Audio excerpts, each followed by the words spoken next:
महाराज श्री, एक दिल्ली से प्रश्न आ रहा है अर्चना जी का कि महाराज श्री, हम आपके अनंत उपकारी हैं और जो टीवी पुण्यार्जक ये दिखा रहे हैं 3 वर्ष से, उनको सादर जय जिनेंद्र कि महाराज श्री, हम दिल्ली में बैठकर डेली आपका प्रवचन और जिज्ञासा समाधान देख पाते हैं, और जैसे ही आप दान की कुछ भूमिका बनाते हैं तो हम अपनी शक्ति अनुसार दान करते हैं।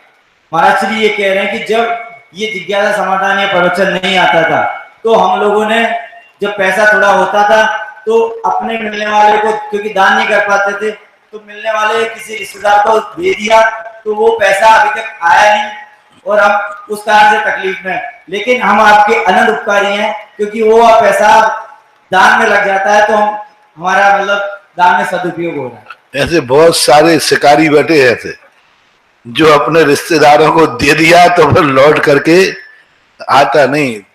अक्सर कर देखा गया है कि गिरे हुए का जब भी सहायता की, उसकी नीयत खराब हो जाने से वो उठ नहीं पाता और उपकारी के लिए पैसा चुका नहीं पाता।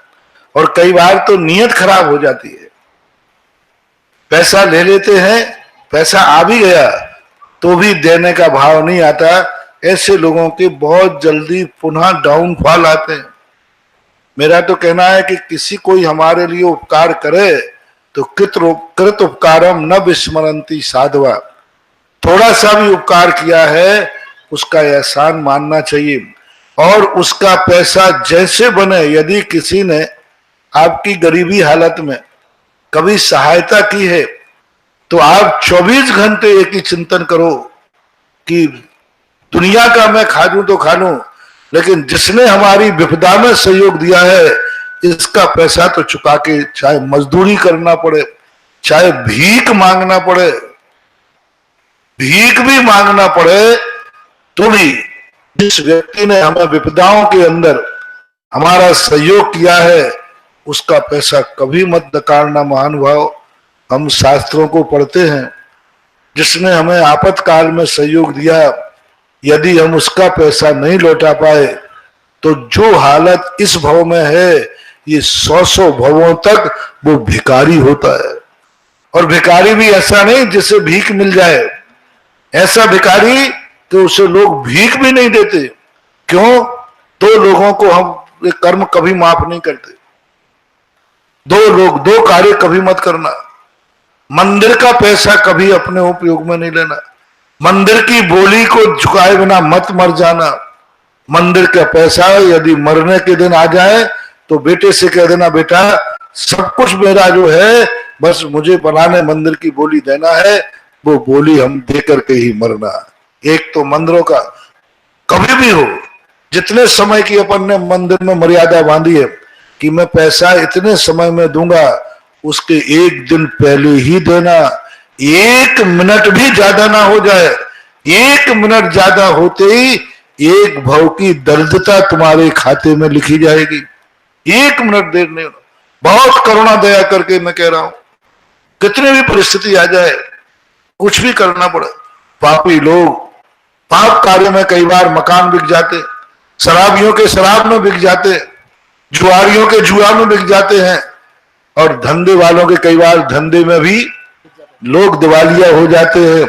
कभी यदि धर्म की बोली चुकाने के लिए दिवालिया हो जाना पड़े तो धर्म के नाम पर दिवालिया हो जाना और मंदिर का पैसा चुका देना।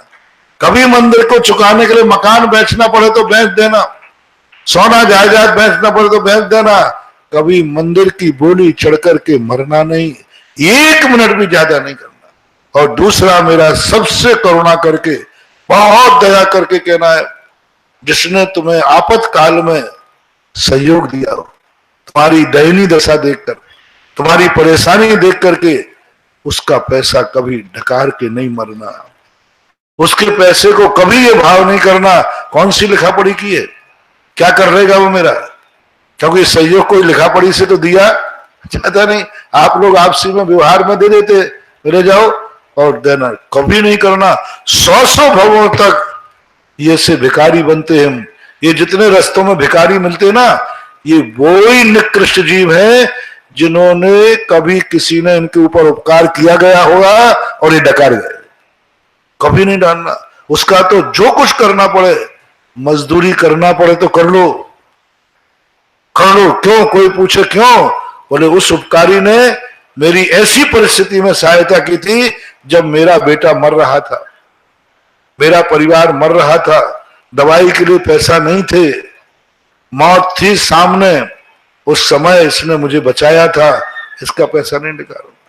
हमारी जिंदगी ऐसी हो गई थी जिस समय बहुत सारे लोगों की ऐसी स्थिति होती है।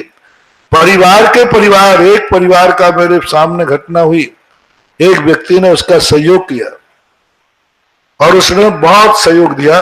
पूरा परिवार सुसाइड की कगार पे था, मरने के अलावा कोई दूसरा रास्ता था ही नहीं।